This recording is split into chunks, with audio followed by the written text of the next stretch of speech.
చనిపోయినా అనుకొని ఒక సోఫాలో పడుకొని ఉంటే మా వాళ్ళు ఊపిరి ఎప్పుడైపోతే అప్పుడు కిందేద్దామన్న సిచ్యువేషన్ ఉండే. సో ఇంగ్లీష్ మెట్లిక్ నా బాడీలో బ్లడ్ ఇన్ఫెక్షన్ అయ్యి 2 కిడ్నీస్ కూడా ఫంక్షనింగ్ స్లో అయిపోయి నేను 99.9 చనిపోయినా అనుకొని సో అందరూ కూడా మెంటల్ గా ప్రిపేర్ అయి ఉన్నారన్నమాట. సో ఆ టైం నుంచి మేము చాలా నెంబర్ ఆఫ్ హాస్పిటల్స్ తిరిగాము. ఒక 6 నెలల్లో 5 లక్షల రూపాయలు మేము పెట్టుకోవడం జరిగింది. సో ప్రతి కార్పొరేట్ హాస్పిటల్లో కూడా మమ్మల్ని 2 నెలల్లో డయాలసిస్ రమ్మని చెప్పారు. సో మా సార్ కున్న న్యూట్రిషన్ ఫుడ్ సప్లిమెంట్స్ నాలెడ్జ్ ద్వారా మేము వెస్టేజ్ ఫుడ్ సప్లిమెంట్స్ ద్వారా నాలెడ్జ్ తీసుకొని మా దగ్గర ఉన్న అవగాహనతోని నేను జనవరి 2024 23వ తారీఖు రోజు నా బర్త్డే మా అప్లయన్స్ రూపంలో వెస్టేజ్ ప్లాట్ఫామ్ మా దగ్గరికి రావడం జరిగింది. నా బర్త్డే రోజు వెస్టేజ్ ఫుడ్ సప్లిమెంట్స్ తోని నేను పునర్జన్మం పొందాను.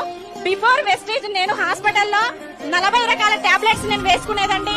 సో వెస్టేజ్ లకు రావడంతో 25 రకాల క్యాప్సిల్స్ నేను తీసుకున్నాను. సో 3 నెలలు జనవరి ఫిబ్రవరి మార్చ్ నేను వెస్టేజ్ ఫుడ్ సప్లిమెంట్స్ వాడడం స్టార్ట్ చేశాను. ఏదైతే 3 నెలలకి నన్ను డయాలసిస్ రమ్మని చెప్పారో అదే డాక్టర్ నా రిపోర్ట్స్ చూసి షాక్ అయ్యారు.